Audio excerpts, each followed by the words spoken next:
Coming up on this week's episode of TechSNAP, we'll reflect on the lessons learned from the Sony hack and discuss some of the tools that were used to own the Sony network, plus an overview of what makes up a file system and a rundown of the Bacula backup system, plus a great batch of your questions and much, much more on this week's episode of TechSNAP.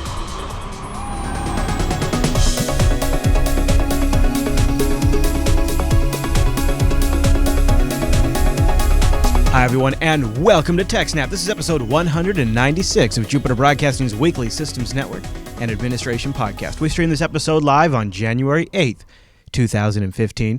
This episode is brought to you by our three fine sponsors, DigitalOcean, Ting, and IX Systems. I'll tell you more about those great sponsors as this here show goes on. Our live stream, that's powered by the incredible Scale Engine over at scaleengine.com. You got to go check that out.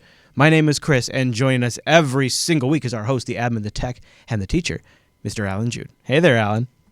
Hey, Chris, everybody. Thanks for watching. Hello, Alan. I missed you. It felt like I haven't seen you for 3 weeks. I know, it was weird to do 3 BST nows in a row without doing a text in between. I was like, am I going to remember how to do this show? But it turns out when you've done as many as we have, it's like riding a bike. I think that's the saying, or something like that. Yeah, I guess part of it was also... We tried to do a double episode of BSD Now, but Chris was too sick. Other Chris, Chris Moore. And so we ended up doing it separately on like the Monday or something, or the Friday, like a couple days later anyway. And so, I've done quite a few BSD Nows without a TechSNAP, and it was always, when I was unhooking everything, I was like, oh, well, I need to rearrange stuff for tech. Oh, no, I don't. Never mind. So is it a winter wonderland up there now? What's going on up there? Bit. Yeah, we have a bit of an Arctic spell at the moment. Yeah, I just basically am in fog all the time, but other than that, that's all I got. It was minus 27 Celsius with the wind chill last night. Ooh. Currently, it's minus 23 with the wind chill. But in Fahrenheit, that's only minus 9. Do you have to go out in it very much? Not really. That's good. Went shopping, had to get food. Well, there was one story that continued to get crazier and develop even more so during our break, and surprise, surprise, it's the Sony Pictures attack. A lot of name calling, a lot of blaming, and Bruce Schneier is waiting. Is that where we start today? Although the particular story of his that I picked, mostly because I'm working backwards through all my articles that I bookmarked over since we were recording the double episode. Right. Even during the double episode, there was a couple things that I kind of pushed, and I'll get to them later. And even going through this, even with skipping stuff, I'm still actually 10 days behind current on what we're covering on TechSNAP. Wow, okay. But, it's a slog, but we'll get it. Yeah, and maybe I should have done the top stories in the opposite order, but we're going to start with Schneier's blog, Lessons from the Sony Hack. Okay. So this isn't about the naming and the blaming and stuff. That's a little bit more the second story. But this is, what all of us can learn from what happened to Sony. So Bruce Schneier, who's a noted security researcher and written many books on the subject, a couple of his are really nice to read, like I forget the name of the one I read recently, or 2 or 3 years ago now, but it's talking about security and how it works and everything, but it's not, and you don't need any knowledge about computers at all. Like most of the examples are how, the analogy of like your house or an airport or just in the concepts of security, not the implementation. So you don't have to know anything about computers to actually start to understand the security implications of this stuff. Lovely. And so that he does a really good job of explaining stuff because of that. It doesn't require any knowledge about computers to even understand his stuff. So he's discussed quite a few of the different things and the factors and so on that went on with the Sony attack. So, the main point of his thing is that an attack like this can happen to anyone, but that doesn't mean that Sony didn't make it especially easy in their case. He's not going to say he's going to blame Sony. There's not necessarily anything they could have done to stop it, but there's many things they could have done to stop it sooner and to mitigate it when it did happen and all that kind of stuff. So he talks a bit about that. And he says, one of the first things to think about when you're looking at an attack is, was this an opportunistic attack or a targeted attack? Right? It's kind of like, a mugging is usually opportunistic, right? Someone happens to see you walking down the street or whatever. Or, if someone steals your laptop because you left it on the table at the coffee shop, that's opportunistic, right? They didn't set out to steal your laptop. They just saw it sitting there and decided to steal it, kind of thing. Versus targeted attack, which is someone who's hunting you down specifically, right? And he says, you can characterize attacks along two axes, skill and focus. Most attacks are low skill and low focus, right? People using common hacking tools against thousands of networks worldwide, right? So those are the things you see, the bots trying to log into your WordPress with common credentials, or SSH brute force attacks and things like that. Right? These low-end attacks include sending out spam to millions of addresses with, phishing stuff, pretending to be from a bank or whatever, or just spam in general, or hoping that someone will fall for it and click on the poison link. And he says he thinks of these as kind of like the background radiation of the internet. But then you have high-skill, low-focus attacks. These are more serious. These are attacks that use sophisticated stuff like newly discovered zero-day vulnerabilities that haven't been patched yet against software and systems network. These are the sort of attacks that target the retailer there, JP Morgan Chase, and a lot of the other commercial networks that we've seen that had their problems in the past year or so.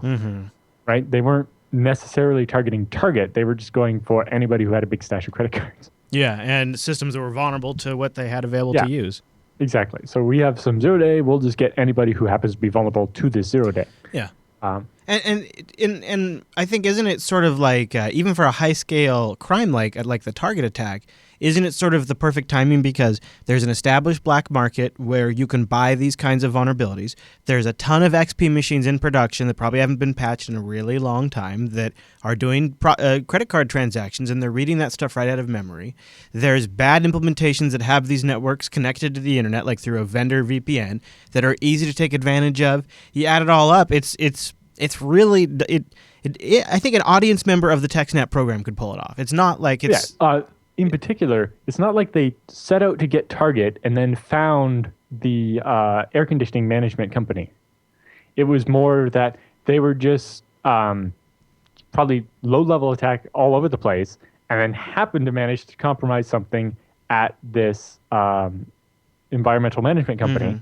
And then, while poking around there, discovered that they had found a backdoor into Target, and then went on. I suppose with any of these, there's always a possibility of a former employee with, sort of an understanding of how the networks are connected says, I think if you did this, you'd be able to. I mean, there's that possibility, I suppose, in some cases. Yes, and that's our next story that's kind of about that. But yeah, it's, in the case of Target, it seems more like they stumbled across an unlocked door, and then once they got in, they didn't just grab the first thing they saw. They knew, hey, we see something I here. noticed that nobody ever locks this door. So we can keep coming back and figure out exactly when the big shipment is, for, say, Black Friday, and then steal all the credit cards. Yeah. And then Schneider goes on, even scarier are the high-skill, high-focus attacks, the type that hit Sony. These include sophisticated attacks normally run by national intelligence agencies. But he's not saying that all high-skill, high-focus attacks are necessarily committed by governments, just that the attacker has to be highly motivated, right? If it's a high-focus attack, it means you don't want to get just anybody. You're after one specific target, and you're just going to keep trying until you get in there. Yeah. Whereas most attacks, it's more like, I'm going to try against everybody in the first door that I get through, I'm going to go in, right? This category includes private actors, including hacker groups like Anonymous, which mounted a Sony-style attack against HB Gary, if you remember that. Back from years ago. And, the unknown hacker who stole the racy celebrity photos from Apple's iCloud using the API to reset the password or whatever, or to brute force it, and posted them, or, the IT security buzz phrase, advanced persistent threat, and all that. Those aren't necessarily governments. They're just highly motivated attackers. And he brings up the point here, the attackers who penetrated Home Depot's network didn't seem to care much about Home Depot. They just wanted a large database of credit card numbers to steal. So any retailer would do. Right. And as we cover in the roundup, it seems like they also got Staples at about the same time. And, again, they didn't care which retailers. They just wanted anybody who had big stocks of credit card numbers.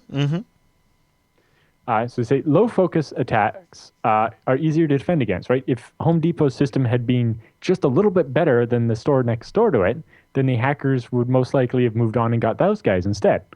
Although, they'll just keep, once they get all the low-hanging fruit, they'll start inching up. I think actually that point right there is worth maybe triple underscoring, because a lot of times I see people, especially end users, they just sort of get this, what's the point attitude. Right. What am I going to accomplish? If somebody wants to get in, they're going to get in. And what in reality, what if it is if, you lock the front door, well, then somebody's more likely to go in the door that's not locked than try to go through the door that's locked. And it's even though they could break a window and get in, a little bit extra helps. That's why we all lock our door, right? It's the same kind of thing. It's like, even if you could just try to stay on top of it, do your best ability, that just might make it difficult enough that they go somewhere else. Right. Or the old adage, you don't have to outrun the bear, you just have to outrun the other guy. Yeah, that's another great way now, to look at it. that's for a low focus attack, because the bear doesn't care. Right. It just wants to kill someone. Bear's just hungry. Yes. Whereas, if it's a sniper, if they're after you, running's not going to, even if you outrun some other person, if they want to shoot you, they're going to get you, not the other person, just because they're closer. Mm-hmm. And so because of that, if you're the target of a low focus attack, then all you have to do is be better than the other guys or your neighbors or whatever. But if it's a highly focused attack, then you have to go further. With attackers who are highly skilled and highly focused, the matter is whether a targeted company's security is superior to the attacker's skill, not just to the security measures of other companies. Often it isn't, but it's... as people, we're much better at this relative security rather than absolute security, right? We can have better security than our neighbor, but we couldn't say that we have absolute security. Sure. Yeah, that's fair. Snyder says, we know people who do penetration testing for a living. This is real, no-holds-barred attacks that mimic a real full-on assault by a dogged expert hacker. And we know that the experts always get in because the job's not over until they do. Right? So they're just going to sit there and keep doing it and billing until they get it. Yeah. So against the sufficiently skilled, funded, and motivated attackers, all networks are vulnerable. But for those worried that what happened to Sony could happen to you, Snyder kind of has two pieces of advice. The first is, if you're a corporation, take this stuff seriously, right? Security is a combination of protection, right? So having stuff to stop them from getting in the first place. Detection, finding out when they get in.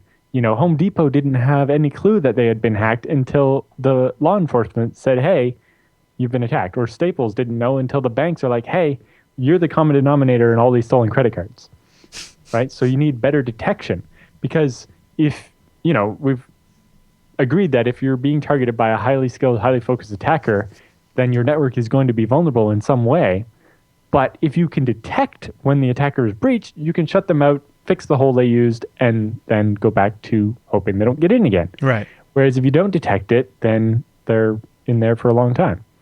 And then thirdly is response. How do you deal with it once you do find out that someone's been in your network, right? We saw when the U.S. Post Office they just turned everything off and rebuilt it one by one. Now that can work, but if your business is critical, maybe that's not so much of an option, and you need to have come up with a better strategy for isolating things, right? You need prevention to defend against those low focus attacks, right? If you make sure you keep things patched up and you have, bastion hosts and firewalls and so on, that'll help. And it makes the targeted attacks harder. But then you also need detection to spot the attackers who inevitably do get through, and you need response to minimize the damage, restore security, and manage the fallout that happens.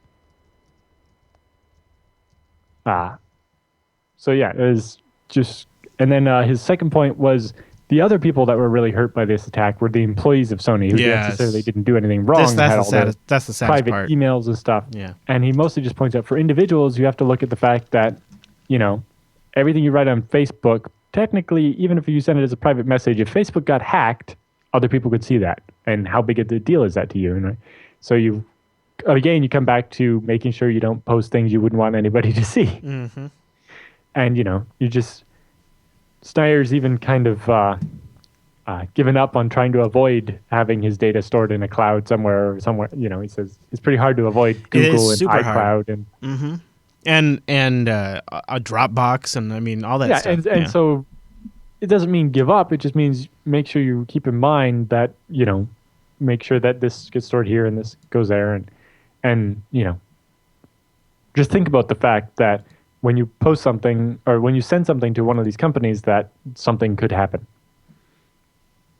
And then the second part of this story is Security Week has some details about the tools the attackers used to get into Sony, apparently. Oh, So investigators believe a newly identified SMB worm was used in the attack. So this is a server message block. It's how Windows file sharing works. Yeah. So the SMB worm propagated through the infected network using a brute force authentication attack. So it would just keep trying username and passwords until it could get into the file share. And then it would connect back to a command and control server to find out who else to scan and report the results it got so the other bots could cross-reference and so on. And the command and control servers were located in Thailand, Poland, Italy, Bolivia, Singapore, and the United States. And the worm had 5 major components. The one was a listening implant. It would just try to capture information. A lightweight backdoor that would allow the attacker to come in and take control of the machine. A proxy tool for allowing the attacker, so the machine that was compromised could connect out to the command and control server or whatever, and the attacker could come back in through that link and then be inside the network and go around. Normally you have a firewall and you do what's called stateful packet inspection. So people inside the network can connect out, but people outside aren't allowed to connect in to just any host they want, right?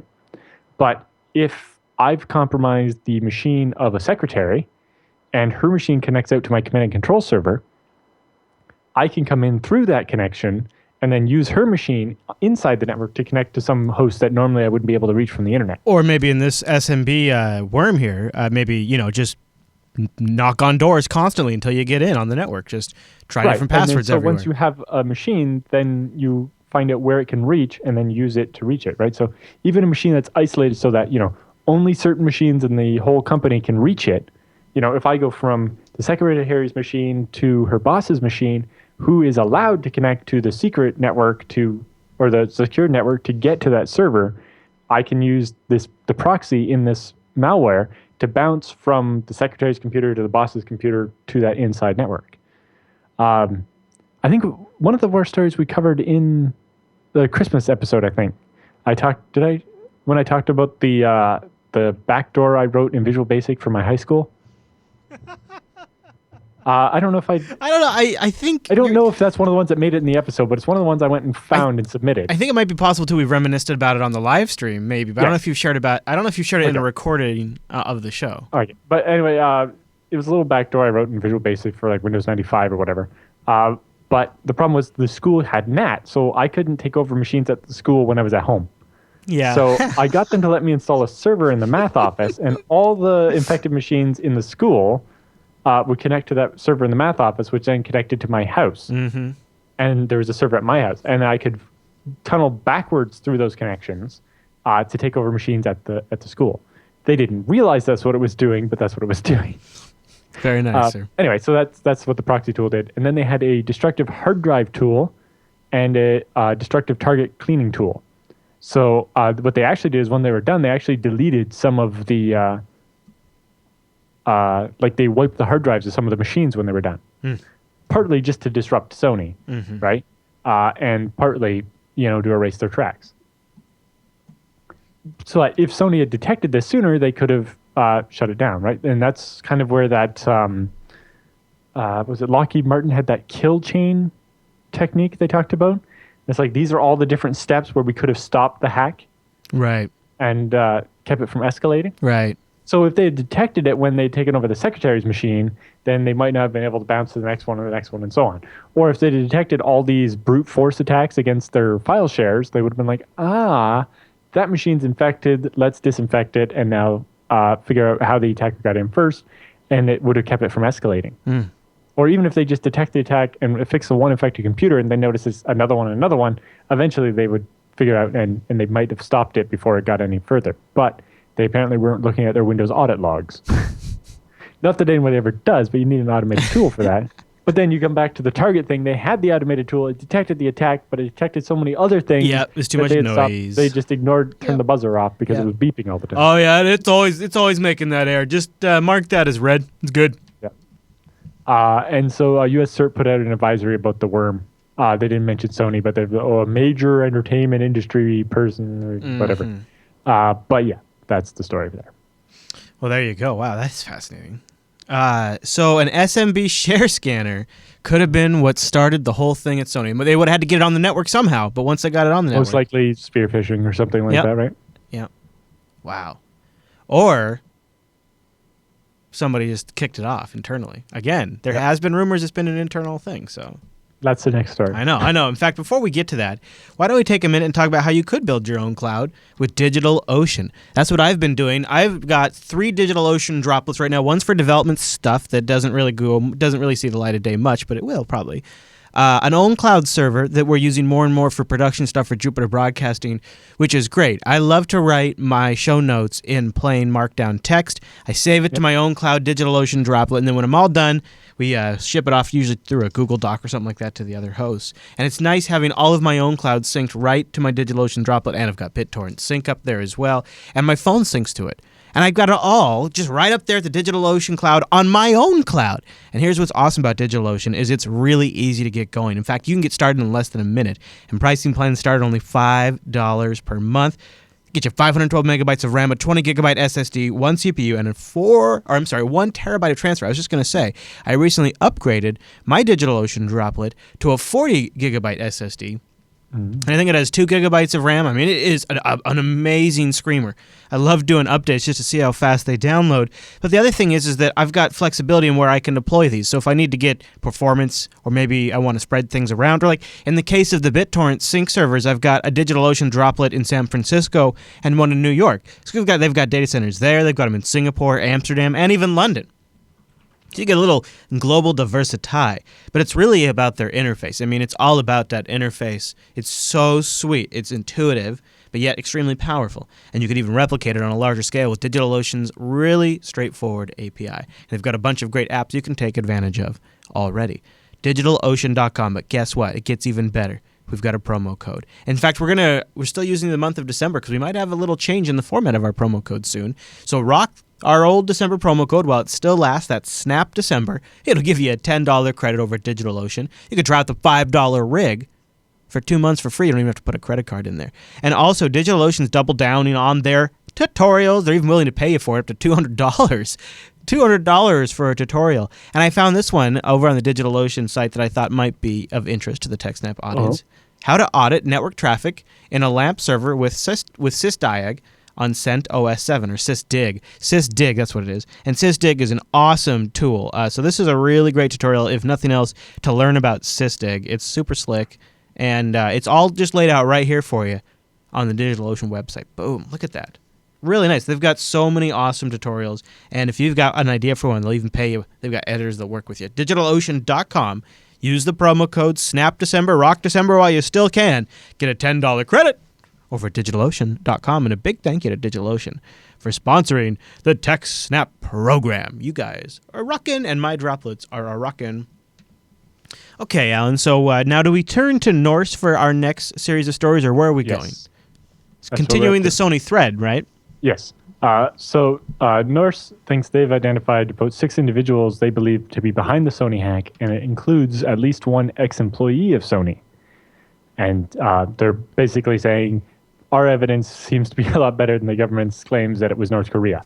So they actually think they've identified 6 people. Yep. And they're not in North Korea, I take it? No. Related to the GOP hacking group that took credit. Right. So Norse is an attack intelligence company. Yeah. They basically install devices to monitor the attacks against all their different customers all over the person. They put these little probes everywhere, and they run like honeypots and see what types of attacks people try to do, and even finding 0 days before we know that they're a 0 day. Mm-hmm. So seeing, people keep trying to attack this service all of a sudden with this weird thing. Like, that actually points out a bug in this app. I see what they're trying to do here. And so they can actually detect and stop attacks before they've actually been identified that what the attack is.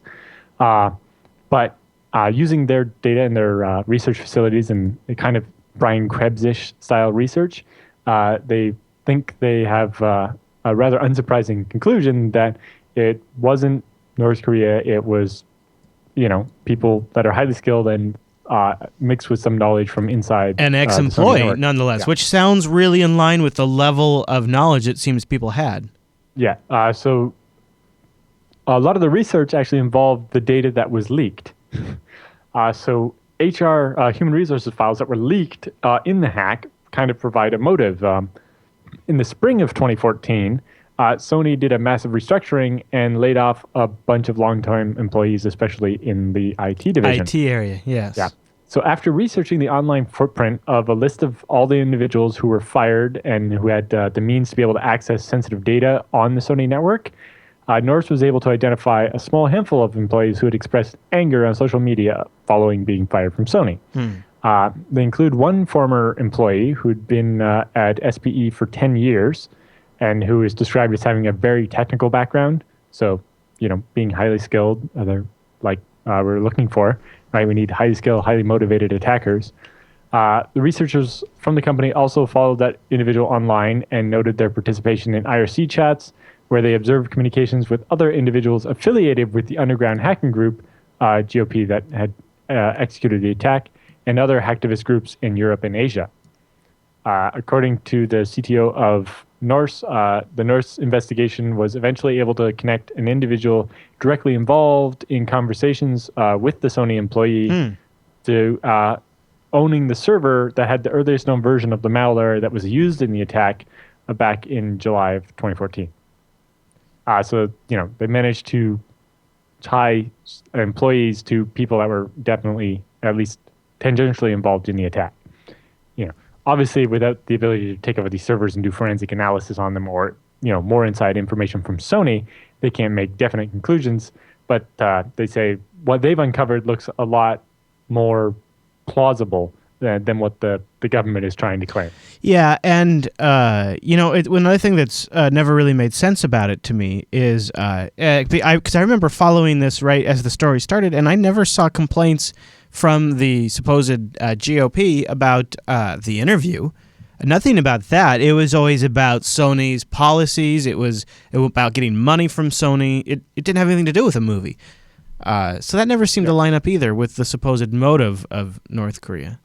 However, Alan, I got to say, just yesterday, the director of the FBI, James Comey, came out and said that even though these very serious people, very serious folks, he called them, are doubting that it's North Korea, that they don't see what he sees, and that they witnessed them connecting to a mail server from North Korea when they forgot to use a proxy.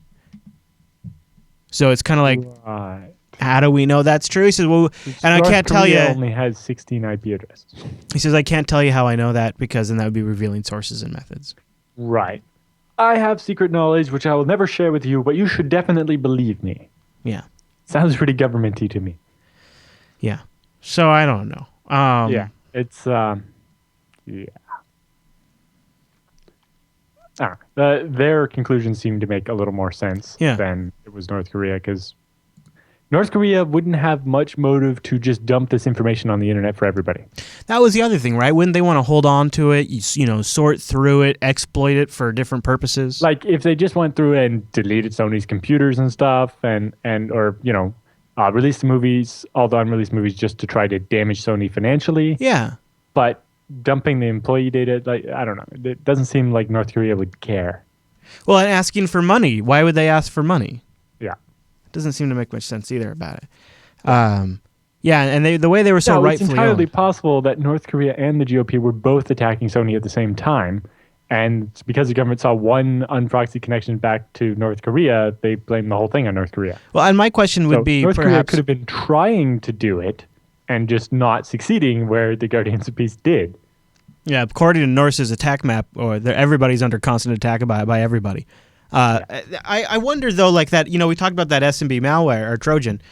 What if, just take it all the way. Like, what if it was an inside employee and just they knew the credentials? Because we know from the leaked data, they weren't using very good passwords. It was like Sony 123 with like a 0 for the O. And maybe they just knew what the SMB passwords were and just put it in the Trojan. And I read, and I don't have an article to it, but I read that in the malware that they saw hard paths coded in the malware, like file server paths in the malware, actually set in the. So if that's true, wow, that to me is a dead ringer for insider. And although some of that you can get from just intelligence gathering, but yes, it's I suppose having so, knowledge yeah. of the network definitely helps. I'm going to search for it right now because I did Yeah, read that over but- the hard-coded Yeah, it'd be great to paths. have a link for that because I don't have one. Yeah, I read that over the But we holiday. also, in the show notes, I have a bunch of videos. Norse was interviewed on MSNBC, CBS, and CNN about their side of the story. And they also have some interesting blog posts, including, the yes, first it's one, this one. is the nature of cybersecurity and strategies for unprecedented attacks. Sony kept trying to say how this is like the biggest hack Yes, ever or whatever. on U.S. Or soil in the it homeland. Was, it was yeah. like, so hard to defend against, it was impossible. It's like, not necessarily. But Norse looks at what, again, it's not, you can't prevent every attack from succeeding, but you can mitigate it, and you have to detect it and mitigate it and respond to it. Okay, Alan, I found it, and this was a fantastic takedown that came out right before the FBI restated they thought it was North Korea by Mark Rogers, writing for the Daily Beast, and he breaks down why it's not a North Korea hack, and he does a really good job. He even goes through the IPs that they supposedly connected to, and why why those IPs are interesting. But here's what he says. He breaks down the top 5 reasons why he doesn't think it's North Korea. Number 5, hard-coded paths and passwords in the malware make it clear that whoever wrote the code had extensive knowledge of Sony's internal architecture and access to key passwords. Well, not necessarily. It's one item, though. Yeah, but so somebody gave the person who wrote the virus that information. Yeah. It wasn't necessarily the Right. ex-employee wrote the virus. Not but they provided necessarily, the but it could information. be. It could be. Right, but it's... Yeah, You combine that with the they had layoff of the inside IT information. folks and all of that, it could be. It could be. They definitely got that information probably from the former Sony people. I'm just saying it wasn't necessarily the Sony Yeah. person that wrote them out. Yeah, right, yeah. I follow you. All right, so I'm dropping that in the show notes too, so we have it. Okay, Alan, is there anything else we want to cover on... Well, you only covered like 2. What are the next... You Oh, said there were 5. Oh, okay. Oh, you want me to go through them? Well, might as well. Okay, sure. All right. So here, number 1, the fact that the attack only brought up the anti-North Korean bias of the interview after the media did. The film was never mentioned. Okay, we've mentioned that one. Number 2, the hackers dumped the data. Why would the state keen on understanding the power of propaganda being so willing to just throw away a trove of information? Number 3, blaming North Korea offers an easy way out for many, many people who allowed the debacle to happen, from Sony Pictures management through the security team that was defending Sony Pictures network. Not to mention, there's probably a lot of different legal things that happen too if it's an act of cyber terrorism. And then number 5 is the hard-coded paths. Right. So, yeah, for that one, there's a couple things there. But, yeah, at the same time, you could say, it was a nation-state attack, so we couldn't possibly defend against it. But then again, it's like, but it was North Korea. So if you can't defend against North Korea, you can't defend against anyone. Yeah, I think it gives them a lot of outs. That's what I think. Yeah, although at the same time, it seems like, your typical insurance policy covers getting hacked, but it doesn't cover acts of war and so on. So it's like, not depending on how your insurance is set up, maybe actually not blaming North Korea would have got some. Well, but I wonder though. I wonder. This is just total speculation. Does it change your legal responsibility to like all of your employees, like by leaking all of their information? If it was an act of cyber war, then they can't take you to court and say it was malpractice, it was not maintaining the network, it was cyber war. So like, does it maybe protect them from? It's entirely possible, yes, and. We saw that Sony did a quite masterful job with the marketing around their movie that got canceled and then re-allowed. Yeah, they spun that pretty well for the online exclusive release. I think the number is now $31 million they've made online sales. And then which for a bad movie that wasn't going to make that much. Yeah. Although I think their marketing budget was $30 million alone. The chat room points out that the U.S. government was very anxious to have some reason to be able to sanction North Korea some more. Right, and also, we've followed this whole cyber terrorism, cyber war trend since the beginning of the show, and now on the books, as far as history is concerned, we have now sanctioned another nation because of cyber attack. So now we have officially on the books a cyber attack that warranted a sanction from the President of the United States. That's, I think, drawing a line in the sand, it's a pretty important moment. Yeah, and I'm sure in the new year we'll see them trying to pass some law that is horrible under the guise of protecting us from North Korean hackers. You remember the CISPA, the Cyber Information Security Protection Act or whatever it was? That's back. Obama even just had a talk where he says, we've got, the problem is we know what's going on. So for an example, the FBI sitting there saying, well, we saw it, but we can't talk about it. Well, if we sign these cyber indemnification laws, then we can share everything with you, and you would know for sure. So we better get CISPA signed. So but you're they're not only calling going it to share CISPA. it with me if I'm Sony, not if I'm, say, an open source project or Right, I just guess. person or whatever. So if it only helps Sony, then I don't want it. CISA, it's called. They've actually taken out the P, the privacy. They took out the P, and so now it's called CISA, and it's going its way through the system right now in DC, and it's being pushed forward by the Obama administration. They're using this exact thing, and then when they're down on the floor arguing for it, they're going to point to these sanctions as proof. Like, just the fact that the sanctions exist are enough proof of the problem itself for it to be argued in the legislation. So it's coming. It's coming. I've been tracking it for the Unfiltered show too. Yep. All right, Mr. Jude. Anything else we want to talk about? No, that's it for that story. All right, well, then I'll tell you about something I love to talk about. I'm coming on my 2 years with Ting. Ting is mobile that makes sense, my mobile service provider, and you can get started by going to techsnap.ting.com. Go over to techsnap.ting.com and just try that savings calculator, because here's what's cool about Ting. You only pay for what you use. There's no contract. There's no early termination fee. It's a flat $6 for the line and then just your usage. So it makes it crazy economical. So you can go over to the Ting page at techsnap.ting.com, click the Ting savings calculator, plug your actual usage in, and see what your bill would be. I'm saving like $2,000 a year by switching to Ting. Seriously. $2,000. Plus, one of the great things about Ting is they have no-hold customer service. They have an awesome, super powerful dashboard. Lets you buy phones, activate phones, deactivate phones, transfer ownership of phones, set up all kinds of alerts and limits. I mean, it's really an amazing dashboard. You can go take a tour of it on their website. It also works great across mobile devices, and they have apps. So I always like to plug it from time to time, because if you've ever been to the Ting dashboard, you'll never be able to go back. Once you go Ting, you never go back. And then in February, too, they're going GSM. So you're going to have CDMA and GSM service from one provider. Mm-hmm. That's going to be really slick. So go get started by going to techsnap.ting.com. That'll take $25 off your first Ting device. If you have a Ting-compatible device, and you might, they're supporting more and more devices all the time, well, then they give you $25 of credit. That $25 credit might just last you more than your first month. Plus, if you do the ETF, you're also going to get that as a credit, which then you're really going to get your Ting service at an unbelievable rate. You might even be free for a few months if you take advantage of their ETF. TechSnap.ting.com. Also up on the Ting blog, their top 5 apps of 2014. Kyra does the best app picks out there. Seriously. I retired from app picks because Kyra's are so much better than mine, and now she's got them all listed up right on the Ting blog. You can go check them out. TechSnap.ting.com. And a big thank you to Ting for sponsoring the TechSnap program. So I like Ting so much that I talked about it so much that I made my nose tickle. I got the TechSnap Ting's tickle. I don't know. I think. Okay, Alan. Well, so our next story is not really a story. It's more of kind of it's just a short one. So we do have one more North story. We have 3 North stories. No, it's not a North story. Okay. The next story is about Twitter.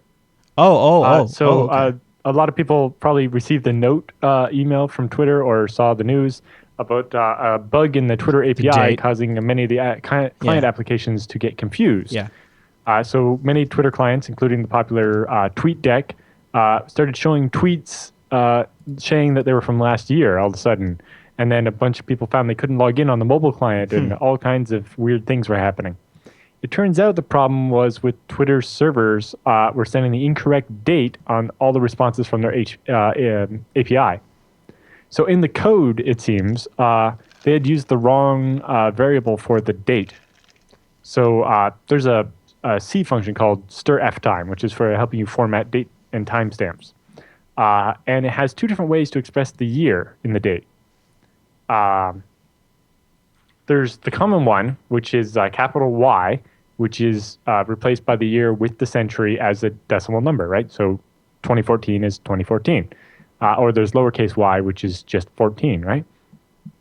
But when you're reading the man page, if you just start at the top and reading down or do a search for the word year, the first one that actually comes up is capital G, which is %G is replaced by a year as a decimal number with the century, so like 2014. This year is the one that contains the greatest part of the week, where Monday is the first day of the week, which is kind of strange for almost two reasons. But basically what it means is it looks at the week and decides which year contains more of the week. So for the last week of 2014, because the Monday was the 30th? No, the 29th. Monday was the 29th. But that meant that Monday, Tuesday, and Wednesday were in 2014, but Thursday, Friday, Saturday, and Sunday were in 2015. So it returned the year as 2015 because more of the week was in 2015 than was in 2014. And so all of a sudden, the date stamps being returned by the server were December 29th, 2015, even though it was only 2014. So TweetDeck, when they looked at the year and they compared the timestamp on the tweet from the date the Twitter API said it was, then they would be like, oh, this tweet is from 364 days ago, which wasn't correct, and it caused problems. But then also, the Twitter client would be like, oh, well, your login session is from 2014, and it's now 2015, the end of the year, so you logged in more than a year ago, your cookies expired. And then you would re-log in, and it would have the right date, but the server would be like, no, your cookie's still too old. And people weren't able to log in. And so they had quite a few different problems there. The day that Twitter went quiet. Yeah. I just thought that was an interesting one where someone just, used the first instance of the one that returns the year without realizing that it had a caveat. Mm-hmm. Or I think it's worse in Java because they use Y for both in the case matters or something, or the number of Ys. I forget what it is, but there's one particular case where it was very easy to accidentally have it do that same thing. And I saw a bunch of tweets about it, and so I looked into it and I grabbed that Twitter story. Hey, we had a huge feedback this week since we had a couple of weeks that were pre-recorded, and we had one email that came in from Eric in Sweden, and it was such a win on his FreeNAS setup that we thought we'd talk about it right here. Is sort of not a war story, but maybe a success story.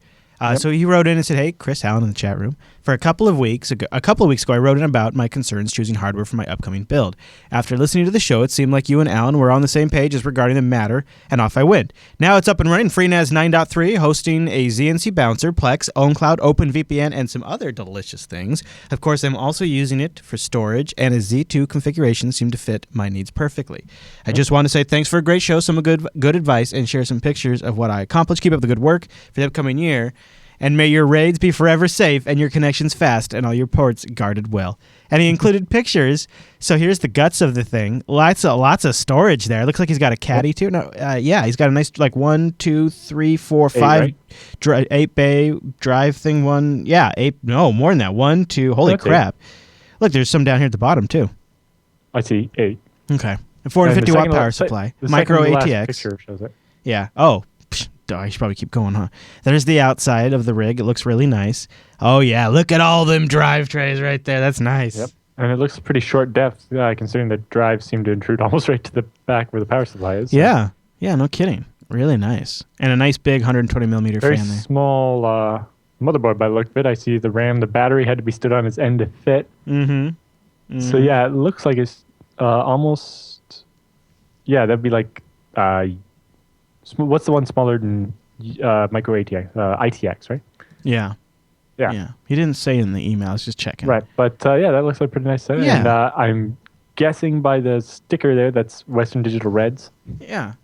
So congratulations, Eric, and hope it runs great for you. Mm-hmm. FreeNAS is it's amazing. FreeNAS is really it's such a cool solution. Of course, and 9.3 is adding all kinds of interesting stuff, and 10 is going to be crazy. And it lives with the great folks. It is taken care of. It is mentored by. It is cared for by the great folks over at IX Systems. IXsystems.com/TechSNAP, where you can go to support the show. Go check out all of the amazing rigs by IX Systems, powered by those awesome Intel Xeon processors. All kinds of great. In fact, not even just the Xeons, not exclusive. They've got that new Atom server chip in their FreeNAS rig, which is really nice, low power. Really good rig, Alan. Yes, and it even has all the virtualization and encryption offload features, so that it's like having a real server chip, but low power. Means you don't need a bunch of fans, and it's nice and quiet, so you can have it under your desk and not be bothered by it. Compared to the rig I bought with like 12 hard drives meant to go on a rack. You can adjust the fans in the IPMI interface, and I have them set to be reasonable. So, when I'm downstairs in my office with the rack just there, it's not killing me. But it was funny when my programmer was sitting down there. I just logged in over the IPMI, and I go into the router, which is a little 1U, and it's got like a bunch of the tiny fans all stacked together to push the air really hard. Yeah. And I just like turn it to maximum, and all of a sudden, Yes. it's like, what's going on? Just like all of a sudden, every server in the rack just is like howling as I crank the fans to 100%. Jeez. Yeah, that can get really loud. One of the things that's neat, and IX System was drawing attention to it here, is how much adoption FreeNAS is seeing as the backend storage for different virtualization solutions. Yes, well, they have the new, they're officially supported as a backend by VMware now. Yeah. They have all the iSCSI offload features to make all that faster. Yeah, it's sweet. And they're just announcing support for the NVMe devices. So now SSDs, we've pretty much hit the wall as fast as they're going to be for a while. So they have NVMe is this more standard way to do flash on a PCI Express card. Oh. Which is much, much faster than you're going to get by emulating SATA or whatever. So these are PCI Express cards. I think Intel makes some that are supported now. And you're going to get ridiculous speeds off those. IX notes here in their blog post that FreeNAS tells VMware that it's thinly provisioned when they're using thin provision, because that's one of the things you can do now with FreeNAS and ZFware, or VMware, and it will create ZFS snapshots to replace the VMware snapshots. Ooh! How cool is that? You can even tell VMware, hey, I have ZFS. Yes. So don't do your old-fashioned horrible snapshots. Right. Do these and they'll be super fast. Gosh, that is so cool. IXsystems.com has so many great rigs for your solutions, and they also have a great white paper you can grab at ixsystems.com/TechSNAP. Go get that, check them out, see why Alan and I rave about them. They're really great. In particular, like we just talked about the guy over in Europe there building his machine. It's like when you're trying to build one of these and you're trying to get everything to be just right, it's like, I don't know exactly which type of hard drive I want. Do I need a SSD, and how would I partition it or whatever?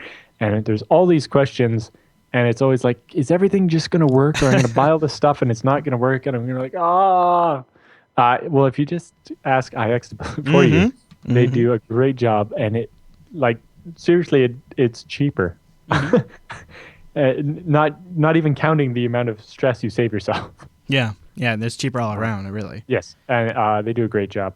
In fact, FedEx dropped off another machine to my house this morning. Jeez, I'm so jelly. You're always getting new rigs, Alan. This one actually isn't mine. It's a friend of somebody at IX needed to co-locate a server in Canada, and so they just had their server shipped to But, yes. At first I was like, why is this? I saw the name on it. It makes sense. Well, speaking of you thorny BSD people, System Disaster episode 71 is out. Yeah, I see you smirking over there, Alan. System Disaster.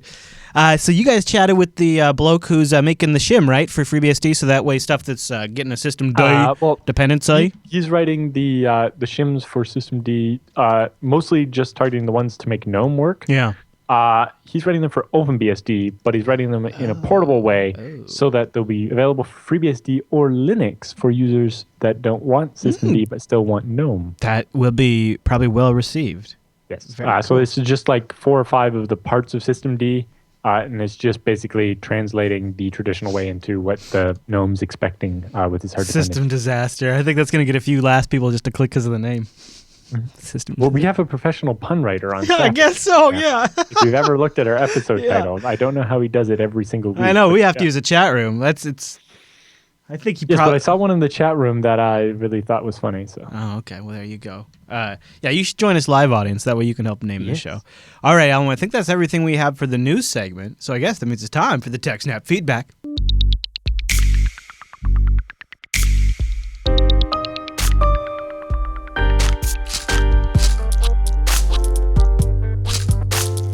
Thanks for sending your emails to TechSNAP@JupiterBroadcasting.com or popping that contact link at the top of the Jupiter Broadcasting website. Or maybe you started a thread in our subreddit over at TechSNAP.reddit.com. And by the way, we're doing something special for episode 200. You might have noticed this is episode 196.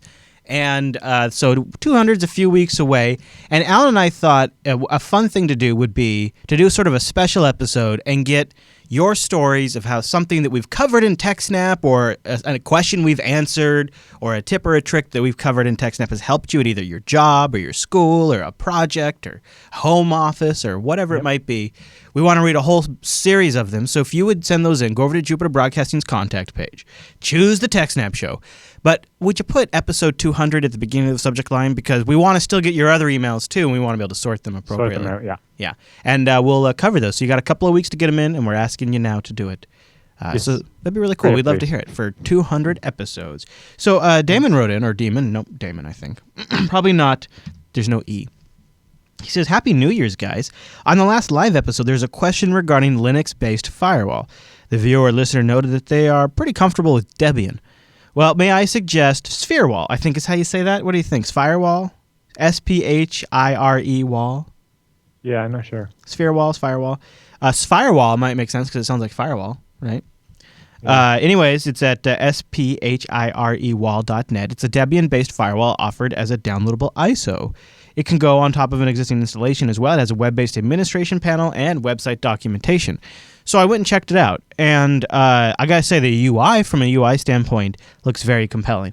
I did the demo. I wasn't super impressed with the rule set because I'm a little more traditional, but one of the things it does that you might find attractive to you if you're not like a firewall pro is it does application level filtering. So you can say Grooveshark or HBO Go or Hulu, and you can even do QoS based on just saying, I want Hulu to have high priority. It's nice from like an easy to access use kind of standpoint. Yeah, although I wonder how well that works, like without knowing all the IPs of Hulu or something. Yeah, I don't know if it's port-based or like maybe Hulu uses a certain streaming port. I don't know. Yeah, but in general, yes, that's the kind of stuff. It looks neat, though. I think I'm going to give it a go at some point and maybe give it a review on the Linux Action Show.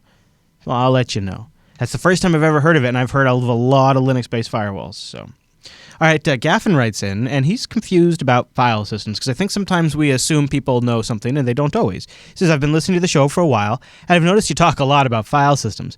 Before listening, I thought there was the Windows file system, and I thought there was a Linux file system. But now I learned Linux can use things like ButterFS, XFS.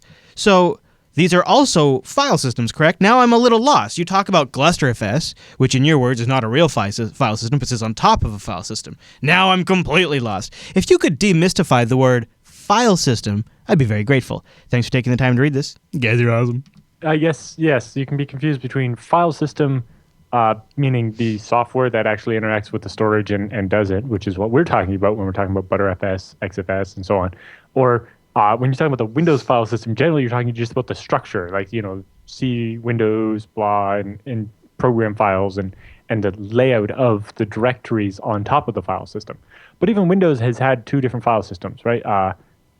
We had the FAT and FAT32 and so on, and then there was NTFS, which is the newer one. The Mac has had HFS and HFS Plus. That's about it. Even Windows has had multiple file systems. Yeah. They started with FAT, like 16, and then they had FAT32, and then they went to NTFS. And so one of the differences there is if you ever did FAT32, you'll notice that you can't have permissions in your Windows directories and so on, versus FAT and so on. Right, because the file system Tyra mentions FAT12, but that's only for floppy disks. So in the case of like being able to set permissions, essentially the file system just didn't have the fields for those flags to be stored in FAT32? Right. Yeah. It just wasn't, because it was designed for desktop type systems, they were really not meant for multiple users and so on. Right? If you remember Windows 95, there weren't really multiple logins per se. Eventually, it had them so you could have separate wallpaper for different people in the family or something, but it wasn't really. If I recall my history correctly, FAT32 for a long time, or maybe even still, I don't know, performed better than NTFS. So if you just needed like raw performance on your home computer, sometimes you might go FAT32 over NTFS. Yes, whereas the problem with that, though, was that NTFS was better at recovering from an unsafe shutdown. Yeah, it was. Yeah. And also the 2 gigabyte file limit, right? So the different file system had different pros and cons. Yes, and so back in the day, there kind of were just the two, right? Windows had NTFS and Linux had ext2, but things have changed quite a bit from there. So yes, don't confuse the kind of like directory structure with a file system. So in this case, a file system is the software that maps, the paths and file names on your computer to the actual places where they're stored on the disk, whether that's an SSD or a hard drive or whatever. Actually, even CD-ROMs have a file system called CD9660, and DVDs have a file system as well. But in general, the point of the file system is that you can create these objects like directories or files, and it maps that directory to a bunch of places on the disk where the actual data for it is stored. Mm-hmm. And it's a table of contents. Yeah. Originally, FAT32 stood for File Allocation Table, which is kind of like an address book, right? It was like finding someone's address in the phone book. You would go through your phone book, which is the file allocation table, and you would find, myhomework.doc, the file you made in Word doc. And instead of a phone number, it would be a list of the sectors on the disk where the various bits of your document are stored. And you could then pull that up and read the file and open it in Word and do whatever you want to do with it. And then we got more advanced as we started attaching extra things to it, like, we have these permissions, so this file can only be accessed by these people. Or, in ZFS, you have all kinds of stuff, like, is this file compressed or not? And, when was it last modified? And when it was created? And, how many snapshots do we have of it? And all this other stuff. The file systems are what manage the files and where they actually get stored on the disk. And for example, like you said, in FAT32, they use a 32-bit number, assigned number, to store how big the file was. Mm-hmm. So that meant that the biggest number you could write down in the space they give you for how big a file was 2 gigabytes. Mm-hmm. And it just couldn't any record file bigger than that, it wouldn't allow you to save. Yeah. Because they'd only left that many characters of space. I'm not sure why they used an unsigned number, since a file could never be a negative size. If they had just used a signed 32-bit number, then files could have been 4 gigabytes without a problem. Maybe they... But they reserved that first bit to be a positive negative sign, and yeah. At the time, I imagine nobody was really thinking about anybody having, people like my hard drives at the time were 400 and 500 megabytes. Mm-hmm. Nobody was thinking about 2 gigabyte disks where hopefully we're going to get there, not I have a single file that's 2 gigabytes. Right. And even then, if I had that many files and that many drives, I just manually sort it out. It's not that common of a problem. Yeah, so that's kind of the basics. Now, where he gets confused is when we talk about things like GlusterFS, in which he says is not a real file system, but it has file system in the name. It kind of right. It has it basically pretends to be a file system, but underneath, instead of looking for which block it is on the hard drive, GlusterFS goes, I'm going to find out which server actually has this block on it, and then ask the file system there. So it's kind of a virtual file system that sits on top that basically allows you to merge a bunch of servers into one representation of a single file system. Yeah, which is a great way when you have I have storage in this server over here, I have some storage in this server over here, right? So you can kind of pool that together. Exactly. And you can also set it up so I have 5 servers, and I want to make sure that every time I save a file, it gets saved on 2 of the 5 servers. Right. So I can have 5 servers, and I can have this total combined space of 4 of them, and then every file is actually going to be written to at least 2 different servers. So if one of them goes down, I still can read all of them. So I guess another way to say it is RAID 5 across a whole bunch of servers. Another way to say it is the applications look at whatever you have mounted for GlusterFS as a file system, but really GlusterFS itself is just sort of abstracting the file systems underneath that it talks to. Right. So the file system is basically the layer that goes between the user and the application, and deals with actually sorting out how the data is stored on the disk. And in the case of GlusterFS, it's emulating that in where it's actually figuring out which server the data is on, and then asking the file system on that server to then repeat the process. Which can be pretty crazy if you think like sometimes GlusterFS can be sitting on top of another thing that's maybe doing volume management and RAID, and like it can get pretty complex. Yes. You So, can. all right, that's a good question. So the file system basically is just the layer that takes care of all the complicated stuff for you. Yeah.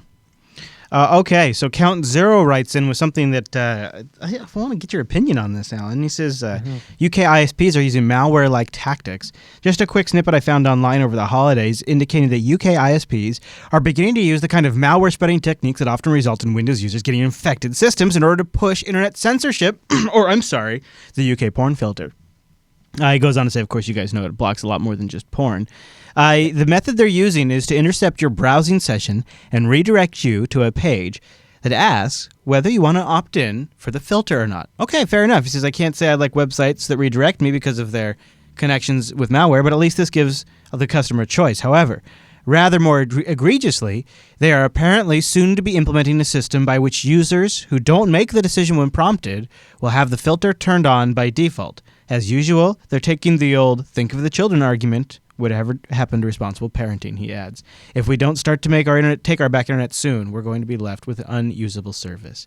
Sorry about the long email, and here's the original article on ISP Review. Basically what they're doing is hijacking your session to ask you, mostly because they don't want to just turn it on for everybody, because everybody will be very upset about that. Right. And they're leveraging their position as your ISP. All kinds of stuff that's not even necessarily porn. But yeah, they're leveraging their position as your ISP to do a man in the middle. But really, it's a little more kind of like, when you go to the Wi-Fi, when you get on the free Wi-Fi at a hotel or something, and they have a captive portal where you have to agree not to look at porn before you're allowed to use their internet. I would assume, too, like if you're not using their DNS, you might not have the problem either, right? But I don't know how they're doing it. But that might be true. Yes, sometimes, but no, sometimes. Basically, they can sit in there and intercept even sooner than that. And they're your ISP, so yeah. And so because of your ISP, they can also block your access to any other DNS server until you answer the question and so on. Yeah. Mm-hmm. So it's mostly similar to a captive portal. It's just people aren't used to getting that on a wired connection and so on. Oh, Inagogo in the chat room says it's actually on the provided router. That's good. Okay. So he says that makes more sense than them trying to actually have some giant piece of hardware at their end actually intercepting these connections and keeping track of who's already just put on the firmware. It's a feature. Just push it down, auto update. He says he uses open WRT to get around this problem. Yeah. So in particular, he's one of the people that hasn't answered the question yet and is going to have his internet all hampered because of it. Yeah, when this goes into effect, it just assumes yes. Yeah, or all the people that don't even realize that this is happening because they have open WRT or pfSense or something. Yeah. Well, man. So, I hope this doesn't spread. I hope this idea doesn't take off. We've seen Comcast doing the same thing to make you agree to not pirate movies if you get a notice. Right, yes. We're seeing this a lot, and I definitely don't think they should be able to do that. Although, other than adding a note in your monthly bill about it, I don't know how else they can ask you to do things like that. They actually send a very official-looking separate mailing that's like a super special kind of thing. It looks very official. All right. Not that I would know, Alan. Right. Not that I would know, but I might know. Matt writes in with a great question. Alan and I are huge fans of Bacula Backup, and we do mention it from time to time because we both love it so much. And he wants to know if we could cover how Alan runs Bacula. How many backup servers are running Bacula, and how do you monitor the success or failure of the Bacula backup jobs? And how do you do test restores, etc.? I'm looking to replace our current Symantec Backup 2010 system with Bacula. We have about a dozen Windows servers and around 20 Linux servers. I figured out the Windows client. It connects and works just fine. I'm just looking for more of best practices in how to verify backup and restores with Bacula. Do I run one massive job to back up all the servers, or is it better to break them all out into multiple jobs for individual servers? I'm going to do the disk backup, not to tape. He's going to disk. I would like to run incremental jobs daily, differential jobs weekly, and full jobs monthly. Is that the best way? Anyways, thanks a ton for the show. Been listening since episode 1. Keep up, and any advice would be greatly appreciated. So, Alan, your Bacula wisdom, sir. There's a couple of different things. Obviously, Dan's a little better at this stuff than I am. So we have 2 Bacula servers that then talk to our storage daemons, and we run a separate job for each server. And the way we monitor them is it actually sends us an email if it fails. But you can also there's stuff in Nagios to set off an alert if there hasn't been a backup of a server in at least 2 days or something like that. For testing a restore, you can just fire up the Bacula client and do a restore to a subdirectory or something, and it doesn't have to be on the original server. So I can just back up to some other place, or do the restore to another place. Nice thing for this, obviously, if you're backing up FreeBSD servers, you can restore into a jail in the whole system, right? And then you can just make sure it boots properly. I like that. And so on. Or you can also, if you want to test your bare metal or whatever, restore to a VM. This actually has a double factor because, so if you have a backup of a server and that server physically dies, like say the power supplies die or whatever, and it takes you a couple days to get a replacement part. You're probably going to have to do a VM anyways. Yeah, exactly. You want to be able to run it in a VM to get the service back up and running anyway. So, when back in the day before I started Scale Engine, one of the things we were looking at doing was actually offering Bacula as like a service. And an extra service we would offer is, if your server dies, we can restore it to a VM and run it over here to keep your website up or whatever. Yeah, that's a great service. Yeah. Too bad TarSnap came along and ate your lunch. Well, yes, but even with TarSnap, you would maybe combine it with the two. You would. Well, I would. That's what I was thinking. Is you would point that TarSnap could do some offsite backups from that disk backup. Yep. Do you? But you do back up to disk, right? Yes, I back up to disk as well. In particular, one thing Dan does is make sure he stores his catalog. So Bacula has a catalog, which is basically a MySQL or PostgreSQL database that contains all of the the directory structure and all the files, so that you can browse through the sets of files and pick out what to restore. And there's also a bootstrap file that's required to restore. You could back up just those, the catalog and the bootstrap, to your TarSnap. Yep. So that you can then use your backups to do whatever. That's a fantastic idea. That's a really fantastic idea. That's a really great way to go. So we run a separate job for each server. I actually have separate jobs for each jail. Have you ever done the bare metal like total restore feature that it offers?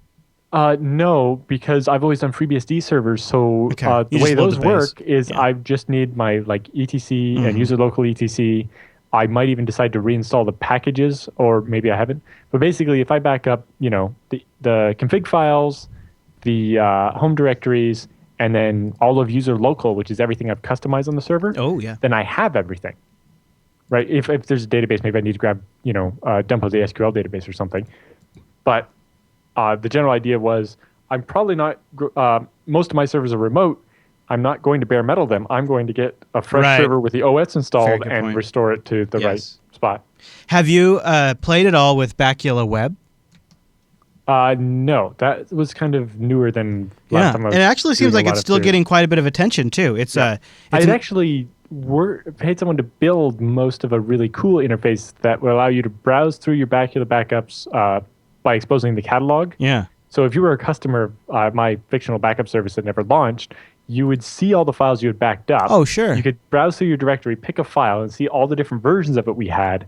And we could actually restore individual files to you over the web interface, or you could request a bulk restore. This web UI is really interesting. But yes, the Bacula web stuff has gotten a lot better over the years. Bacula-web.org, and they have tutorials on their site on how to set it up on Linux and BSD.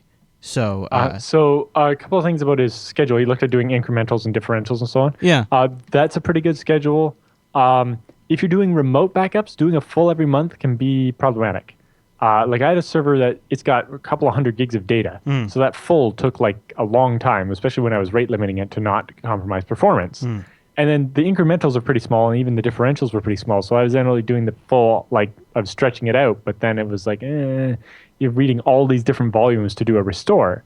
But Bacula has a newer feature called a synthetic backup or synthetic full. Yeah. And what it can do is you can take the old full and your recent differentials and then like apply them on top and create a new full without actually doing a full backup. The one thing that Bacula has a little trouble with is detecting when you deleted a file, so that when you restore, the file stays deleted. Because when you delete a file, it doesn't notice that it's changed because it got deleted. Yeah. Now, it has a system for that, but it slows it down a bit. Yeah. And then Helio in the chat room asked a good question about dedupe. So Bacula has a couple of things for that. One of them, what they call a base backup. What I did is I would create a base backup of all of my FreeBSD 9.3 servers. So I can create a base backup of the parts that are common to every server, right? So I create that base backup, and then I do my backup of each individual server, and it excludes everything that's included in the base. So I only have to back up the operating system parts or the common parts that are going to be the same on every server once. And then I can back up just the custom stuff per server off each of the servers and save a huge amount of space. Yeah, that certainly solves that. And it has some dedupe stuff. It also has, in the catalog, it can store the hash of each file. So you can do like the SHA 256 of every file as you back it up. And then you can do a verify scan where it'll just check each file and make sure it hasn't been modified. So you can actually use it as a rudimentary like intrusion prevention system, kind of like Tripwire. Go back and verify. Yeah, because the problem with Tripwire is that you're storing the catalog of that you're verifying against on the machine that could have been compromised. Whereas with Bacula, you're storing it on another server that you could more safely assume has not been compromised. Hopefully. Right? And so you can run it across your servers and be like, oh, let's see if any files that shouldn't have been modified have been modified on any of my servers. So yes, Bacula has lots of cool stuff, and they have a very good documentation. Yeah. Dan helped with some of that, I think. But yeah, they provide a bunch of best practices guides as well. And there's some YouTube videos that are actually kind of helpful too. I linked one to getting installed on Ubuntu, and then on the Bacula Bacula-web.org site, they have links to all the guides right there on the front page towards the bottom. And you can just get started with that. I haven't done that much with Bacula. I've just been keeping it going. Just using it? Set it up and it just works. Yep. Yeah, that's really nice. I really do need to look at it. Just poke it. Yeah. Currently for Scale Engine, all the important files are snapshotted and then replicated. It's kind of hard to use Bacula to back up 20 terabytes of video or 100 terabytes of video. Yeah, that is a problem. But yes, Bacula is definitely ideal for doing a whole bunch of different. I used it for servers. like company file servers. It was great for that. And then we would go back and we could have restore users' files, and the synthetic backups worked flawlessly for us in that regard. So I was really impressed with it. But yeah, the synthetic thing is definitely a big win if you're doing remote. Because one of our clients is like a little office or whatever, and so their churn is a couple of documents get created or updated. Yeah. But once a month we were downloading like every picture they'd ever taken again over their DSL, and it would just take like 3 days to finish backing up. And then sometimes because of that, it pushes out like the other regular backups and stuff. It could get hairy. One of the reasons to use separate jobs for each server is that you can have policies saying, so many jobs are allowed to run at once, or, if because it was kind of done a little bit of tape in mind, you can say, I only want to write to this hard drive one at a time, to keep it faster. So you can say, I never really had a problem with disk I/O. No, because usually you're constrained more by bandwidth. Yeah, right? But you can create buckets and say, all right, any of this group can be running at once, or one from any of this group and one from any of this group can be happening at once, and so on. So creating as many separate jobs as you can gives you more flexibility to control stuff. But in the end, you don't want to have to restore from a bunch of separate jobs at once. Yeah, there's a balance. You want making all one job means that you're capturing the data as like a point in time instead of separate. Oh, that's the other thing, is that especially with any backup system, part of the problem is if you're backupping all the files on the server, they're probably changing while you're doing that. And if you back up one file in the directory now and the second file after a change, and those two files are interdependent, you can cause problems. So if your machines you're backing up support it, backing up from a snapshot is much better. And it can be required in some cases. I'm 80% sure the Windows Bacula client supports shadow copies. Yes, Windows does have support for shadow copy and special stuff for like backing up your Exchange data store, because you can't open that file because Windows locks it. You can only access it via shadow copy. So Bacula has a very flexible system where you can run scripts before and after on the host that you're backing up. Yeah. And so you can create ZFS snapshots of your file system, then back it up, and then delete snapshot or whatever. Dan on his GitHub has his scripts that he uses for backing up all of his jails. So it goes through, gets a list of all the jails that are running, and then just goes through, snapshots it, backs it up, and then clears out the snapshot and does it for each one. I love that. Yeah, I'd used for a little while. I just used that pre and post to just like mount the storage, unmount the storage, and stuff like that too. Just simple stuff. Yeah, depending on what the setup was. I was using mine for something as well. Yeah, it's all kinds of good stuff. Mm-hmm. So good luck, Matt, and maybe let us know how it goes when you're all done. Okay, so I would love to get your questions. Go over to Jupiter Broadcasting, click the contact link, choose the TechSNAP program, or the subreddit, techsnap.reddit.com. Then you also get the opinions of the other smart folks in our audience, and you get probably an answer a little bit quicker, too. And it probably gets in front of us a little easier, too. So it's like pretty, but I know, not all of you like to do it. You're a bunch of curmudgeons. You like to do the email, and that's fine. And then don't forget, we want those episode 200 submissions. Did the TechSNAP show come in handy for you sometime at home, at work, at school, during a project where you're like, oh, the guys covered this, or the guys talked about this, or they answered this? We'd love to hear that story. Maybe a couple of paragraphs of it. Nothing too crazy long, so like semi-short. And we'll read it for a special celebration in episode 200 coming up in just a few weeks of your TechSNAP program. And if you want to send it in directly, that's cool too. I understand. You got your Thunderbird all set up. You like it. You don't want to go to a web form. Maybe you're using Firefox and the submit button isn't showing up for you because never mind. Anyways, TechSNAP at jupiterbroadcasting.com. That works too. Okay, Alan, with the feedback all done, that means it's time for the TechSNAP Roundup.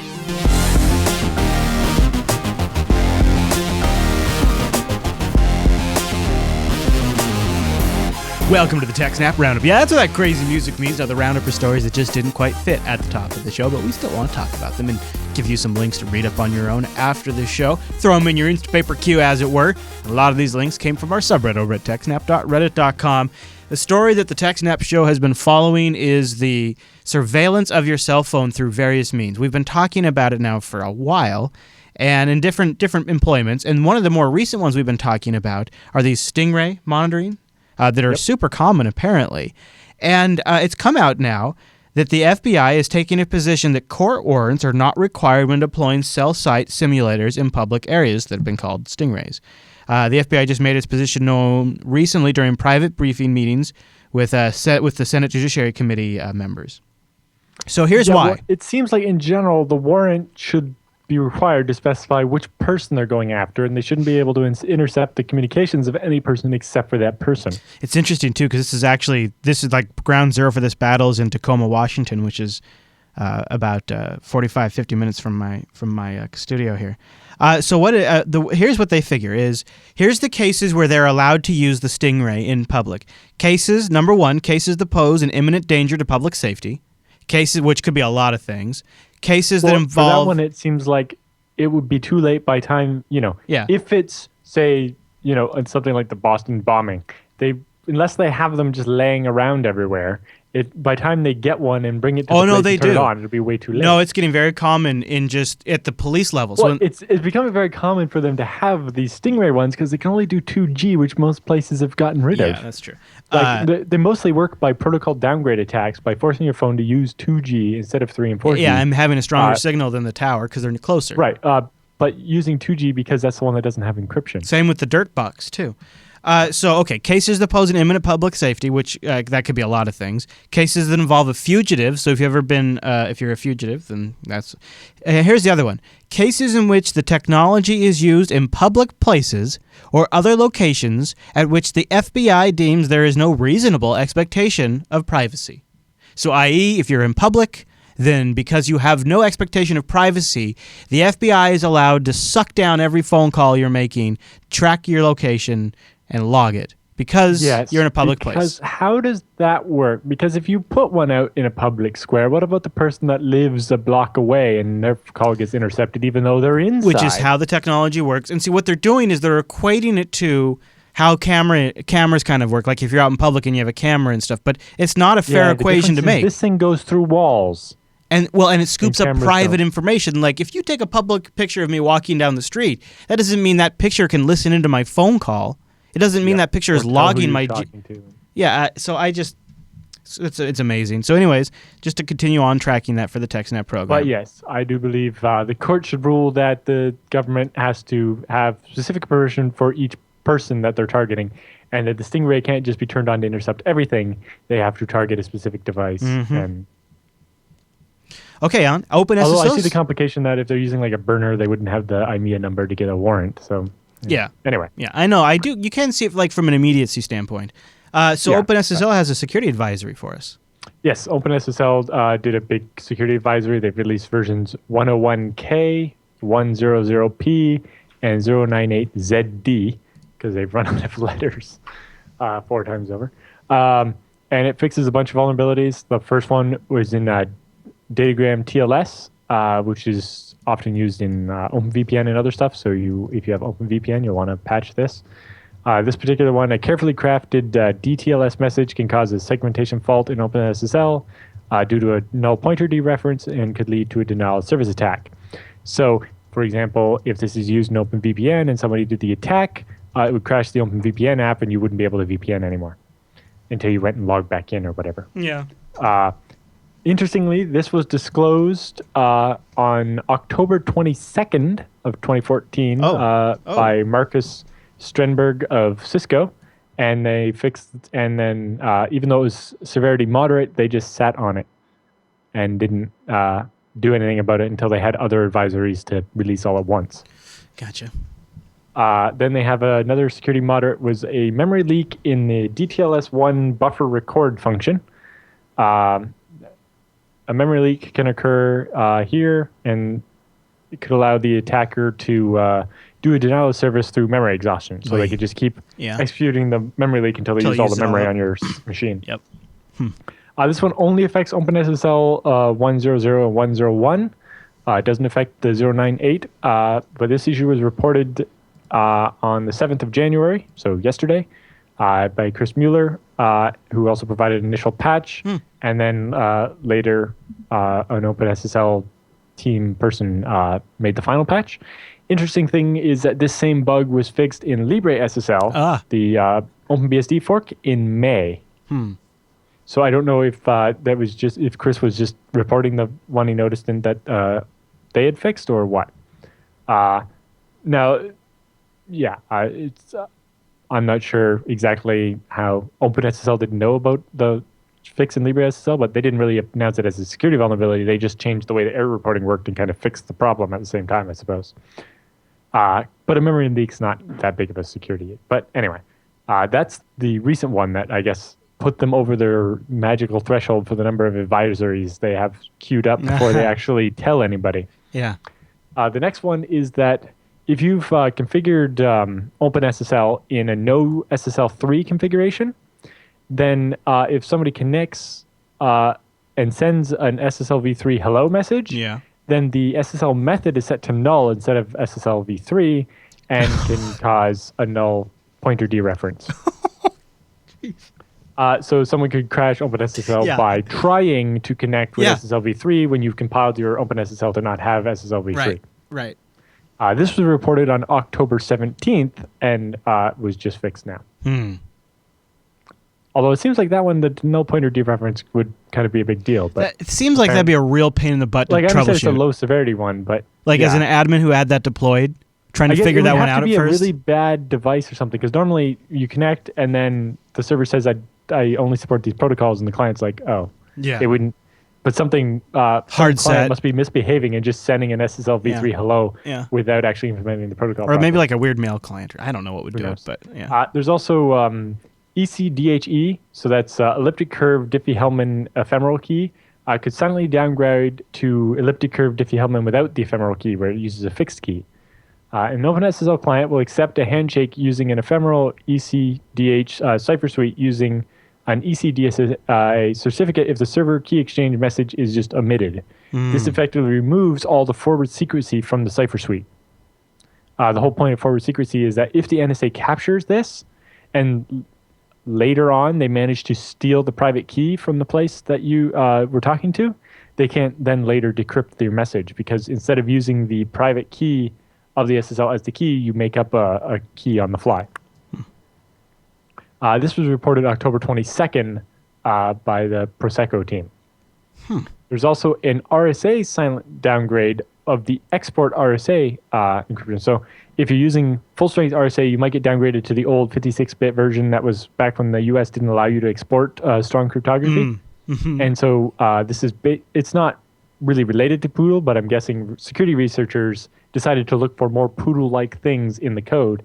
And on October 22nd, the Prosecco team found this one and reported it.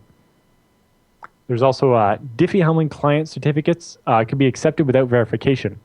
So again, if you're using something like OpenVPN where you use certificates to log in, this could actually allow you to log in with a certificate without actually having to have the private key, meaning someone could fake log in as the correct user. Wow.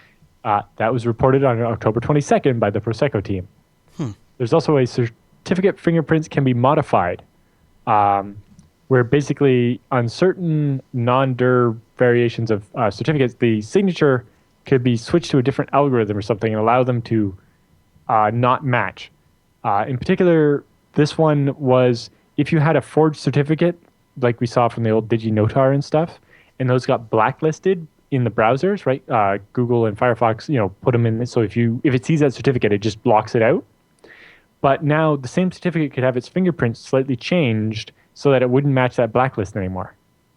And then anybody who wasn't getting the newer revocation stuff would accept that certificate. Mm-hmm. And so they fixed that bug, which was reported by Codenomicon, which is one of the guys that discovered Heartbleed. And they reported it to the National Computer Security Center, Finland, and they reported it to OpenSSL. And the second variant of the same attack was reported so the first one was reported December 1st by Codenomicon, and a different version of the same attack was reported on December 12th by Konrad Krasniqi from Google. So two different people discovered that one, and they still sat on it. And lastly, the big num squaring function may produce incorrect results. So I'm not sure that it's mathematically possible to do this attack, but there was a bug where you could find a point on the elliptic curve because the math in OpenSSL was wrong. So the low probability that the BN square produced an incorrect result could only happen once in every 2 to the power 128 times on a 64-bit platform, but it's entirely possible that this could be exploited eventually. And this issue was reported November 2nd by Pierre Rouler from Blockstream, and was then fixed by Adam Langley from Google. Speaking of Google, that is our next roundup story. But I guess my interesting point was they've had most of these advisories since like October, and they just didn't release them, and that seemed weird. Yeah, I did pick that trend up. Yeah, that is. They came to, like, every one of them seems to say severity low, low, low, low. So I guess moderate, they just weren't moderate, and the moderate ones are old. And it seems like I don't quite see their logic for holding these back, and then when they release them, it's Mm-hmm. Okay, all right. So that is interesting. I did notice a lot of them were October. So Lollipop, Android's latest release. We always like to track where this is going because obviously the adoption of this means that security improvements and things like that move out to the Android devices. According to Google's latest Google Play Store results for early January 2015, so just after the big holiday shopping season, less than 0.1% of all Android devices are using Lollipop. Ooh. For comparison, KitKat reached 1.1% adoption by this time. In January 2015, almost 2 months in for Lollipop, KitKat is still number one with 39.1% of the market. It's followed by Jelly Bean versions at 4.1, versions 4.1.x of Android sit at 19.2% of the market. And then it kind of trails down with Froyo at the very bottom sitting there with 0.4%. Slow start, Alan. Do you think this is? Do you think this is actually a problem? I think it's mostly that this can only run on newer devices, right? And if people haven't upgraded their phone, then they're not going to be running the new version. I don't think most people running. Which one's older, KitKat or Jelly Bean? Jelly Bean is older than KitKat. Yeah, most people on Jelly Bean devices can't upgrade to Lollipop, right. And that's why they haven't upgraded.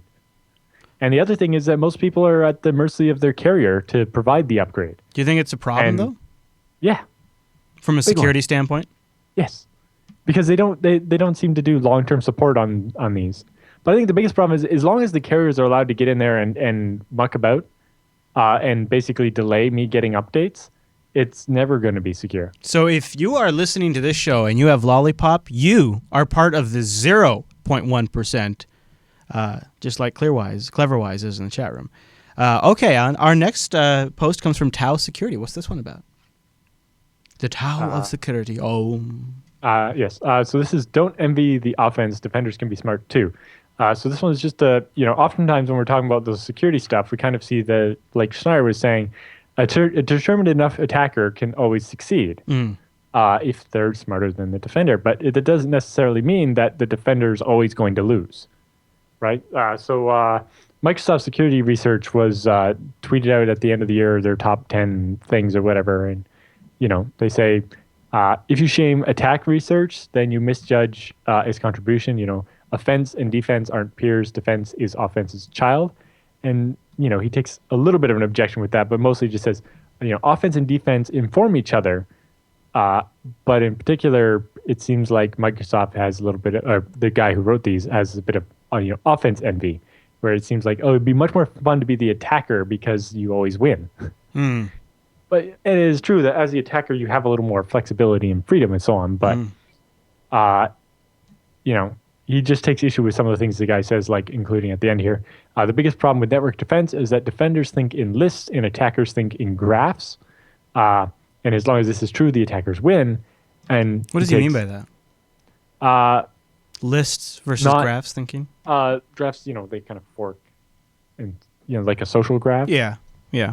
But in particular, Richard Belcher, who's the guy who wrote the article here, is saying, oftentimes we've seen, as people are attacking it, you can clearly tell that they're going through a checklist. Yeah, right. So even attackers can use a checklist. Yeah. And defenders are perfectly capable of thinking advanced and going, thinking of it better and being smarter than the attacker. Just you don't hear about it in those cases. Right? Probably very true, yes.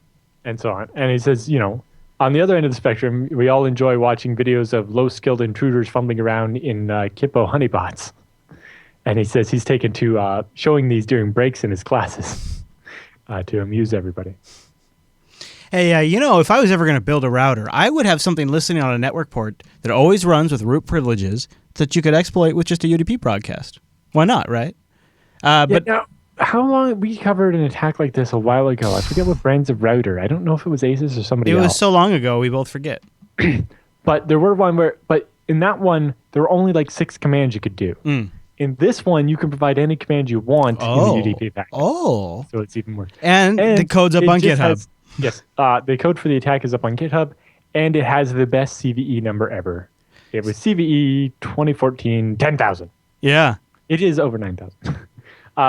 It was funny because on CVE's website, they were actually talking about, get ready, 2014, we've made the change. It's possible we're going to have over 10,000 bugs this year. So that means the digit could go from 4 to 5. So if you have any hard-coded limits or whatever in your software, make sure they understand that the numbers are going to go to 5 digits this year. And they did. So there you go. But yeah, so this has everything you need to know to look at the vulnerability on the Asus brand, certain routers, and see that by sending certain UDP packets, you can cause whatever you want to happen on there. And it seems that means that if you just can associate with the Wi-Fi, even if you're, driving down the street around the person's house, that you might be able to take over their router and, make it do man-in-the-middle attacks on them or whatever you want once you have control of the change router. their DNS. Why not? Alan, I've been waiting all episode for you to tell me what the heck I think it's Rocket Kitten. What is this? Rocket Kitten. Yeah, Rocket Kitten. What is it, Alan? There was this new, someone found what looked like an APT attack using this, and they dubbed it Rocket Kitten, and they're talking about how the attackers must be like so awesome to be able to pull this off because they have really good custom malware or whatever. And then research shows maybe not quite so much. And the question at the end was, is it still an advanced persistent threat if the attacker just bought the malware off the shelf? It's going to happen a lot. A lot. So the new attack uses expensive but easily obtained pen testing software in the attack. So they basically install this to allow them to, remote control the infected machine and so on.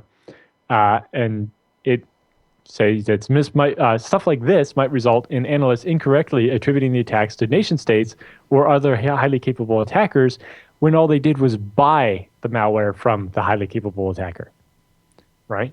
We've seen plenty of people, especially in like the Eastern European criminal underground. It's like, why would I risk, getting caught or arrested or whatever by doing these attacks myself when I could just write really good malware and sell it for thousands of dollars a day with, DRM and so on in it, so that the attackers have to keep paying me. Sit back and collect the Bitcoin. And don't have to do any of the work. Yeah. Exactly. Or the Doge. And so because of that, we've seen a bunch of things where it's like, oh, this attack was so sophisticated, it could only have been an intelligence agency. It's like, yes, but you see, once an intelligence agency uses a virus like this, people might manage to steal copies of it and reverse engineer it or make it work for them instead.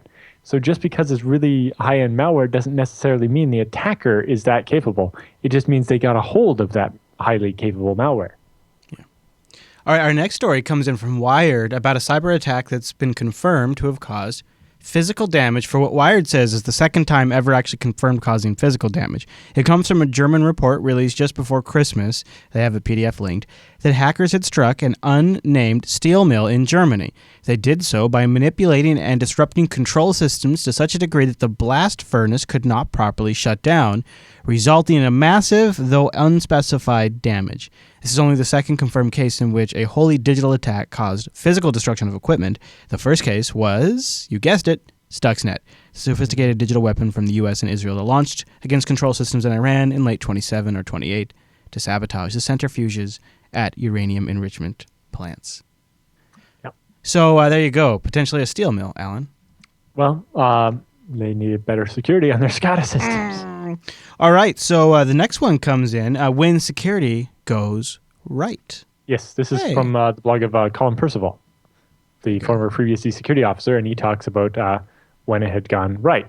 And in particular, so it was he got a new ISP because one of the big ISPs here started being evil. They jacked up their prices and jacked down their bandwidth. Super frustrating. It's like, so I can't even have what I had before for the same money. That would infuriate me so bad. Exactly. And so he went with this smaller local place that does like his condo and so on. Okay. And he found a security problem on their web portal where you can log in and get a bandwidth graph of your usage. And he found that by playing with the URL a bit and fiddling around, just out of curiosity, that he could see other people's bandwidth graphs. Not a huge deal, but not great. And so he was trying to find a way to contact the right person there. So rather than, if you called the support line, he wasn't going to get someone that knew about, modems and resetting them. He's not somebody that's going to know about the back end of their web portal. And so he tried the person listed on the Whois records for the domain and managed to get in touch with the right person and get the problem fixed and discuss it with them and so on. Very nice. But it kind of raises the question, should companies have some kind of security officer type contact that's easy to find so that when you find a problem like this, you can actually report it to them?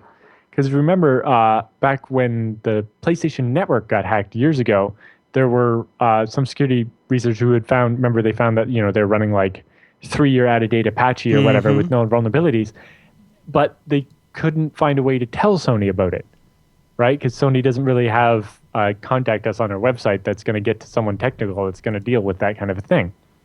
And so it seemed like, there needs to be some way to get in touch with security type officers at these companies to tell them when you find a problem like this. And it seems like every company that has a large technical footprint like that should maybe have that kind of contact information somewhere. Yeah, and if not, at least have like a representative that coordinates, but really something online. The address that goes to could be a secretary that weeds out the spam to not waste the time. But eventually, that has to be actually get to someone that can diagnose the technical, so that when you want to report a flaw in somebody's product, there's actually a person you can reach out to. Yep, somebody's going to look into it. Yeah, and ideally, it's in their best interest. That needs to be done like really properly. Like, here's an email address and here's a PGP key. Please encrypt the email when you send it to us, and so on. Like when I contacted PayPal about a bug, it's like, you go here and you send us a PGP encrypted email here's our key, you do this, and then they actually send you back a account creation thing for their fancy secure portal, which then all the email happens over like webmail. It's not great, but it saves them having to deal with making sure they have your PGP key and you can decrypt it and so on. But in general, you just, having the procedures in place to deal with that. Or at least just having someone that can read the emails and make sure that the right person eventually sees Some it. action is taken. Yep. Speaking of bad ISPs, though, Comcast lobbyists are handing out VIP cards where you can skip the customer service wait line. How frustrating is that? Yeah. So, if you are in some position of power where you can have any sway over Comcast, then they're very happy to support you and give you everything you need. Here's the fast lane to get customer service. Exactly. Not too surprised. There's probably a lot of companies that do that, Alan. Yeah, it's like, and Comcast tries to claim they're not so big that they're everywhere, but they're big enough that they, Well, and if they're doing it for the lobbyists, if the lobbyists are doing it, then obviously the representatives are getting a distorted picture of what customer service is actually like. Yes, but also it just means that Comcast is big enough that most of these places have Comcast's footprint is big enough that most people the lobbyists are talking to are going to end up having Comcast at home. Mm-hmm. Yep. Hey, Alan, NTP daemon vulnerabilities are best kind of vulnerabilities. Yeah. They go all. So they don't unlike stop. the reflection attack one we saw last year with the responsible for some of those really big denial of service attacks. Yeah. This one could allow remote code execution. Oh. And there was also ones where the cryptography used in it, if you were using the crypto parts of it, was done very, very poorly. Oh.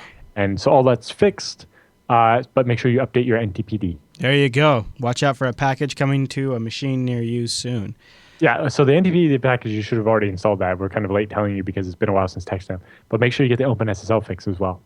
And then speaking of that, Apple used their automated OS X update system for the first time ever to force the NTP update on everyone. During the break, yeah. During our break, they just pushed out the update. Yeah, so unlike the regular update system where you can choose to install the updates, this one just silently installs for you. Since I'm guessing most Mac users wouldn't know what NTP is. Well, and I guess Apple must have assessed, it's low enough impact and it's of critical enough importance. I didn't actually know they had the ability to do that. I mean, I guess it makes sense. They've had it since the beginning of the current generation of the OS, that makes whatever sense. it's called. Yeah, Yosemite. Yeah, right. Yes, but this is the first time they've ever used it. Yeah.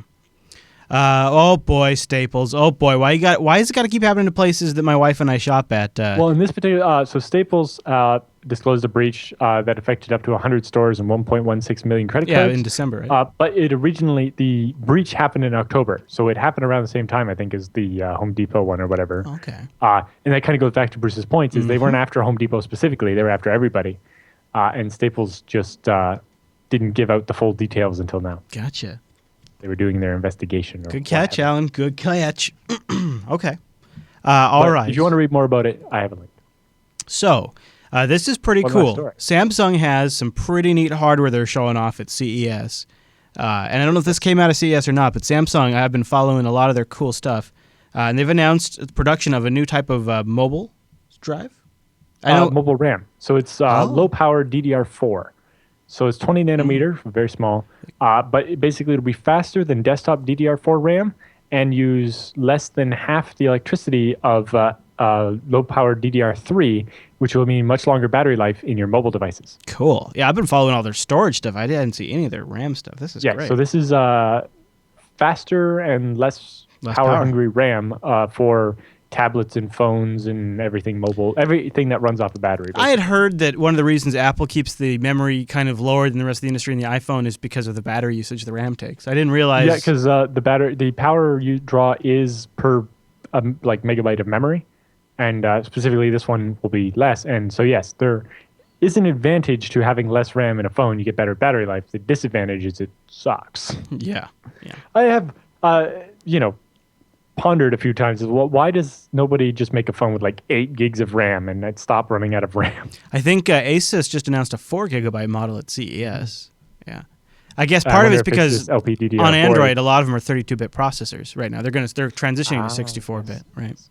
Which is ironic. iPhone was first to go 64-bit and it has like 2 gigs of RAM or whatever it is. It's like I I don't know. Yeah, at that point, with 64-bit and small amounts of RAM, sometimes it's actually less efficient because each pointer is twice as long now, so it takes up more RAM to allocate the RAM. I guess there was something with like the ARM instruction set that when they switched to something new, they got 64-bit along with it, or I don't know. Right. I don't follow. You get that think faster video decoding and lots of interesting Sounds stuff. fancy to me. All right, so if you'd like to participate in our roundup, go over to techsnap.reddit.com and submit a story and vote stories up or give comments, and you'll see them show up in here. Alan, is there anything else we need to cover today? No. Okay. Well, I'll just leave you with a little bit of wisdom. Join us live, won't you? We do this show Thursday at 1 p.m. Pacific, which is 4 p.m. Eastern, 2100 UTC. Over at jblive.tv for the video and jblive.info for the audio, which is also great. Like if you're on the road or you're sitting at work or something, you just want an audio stream. Maybe you've got an amazing theater in your mind, and you want to project the TechSNAP show on your brilliant canvas, canvas, and you want to maybe have a little canvas, and you don't want to have any video going because of lights in your eyes. Audio feed, jblive.info. Also, don't forget we need your stories about episode 200. And you can send those in just to the regular contact spot, and we'll sort through them. Just don't forget, in the subject line, please put episode 200 so we can do like filters and searches and that kind of stuff. Makes it a lot easier. Okay, we're all done. Thanks so much for tuning in this week's episode of TechSNAP. We'll see you right back here next week.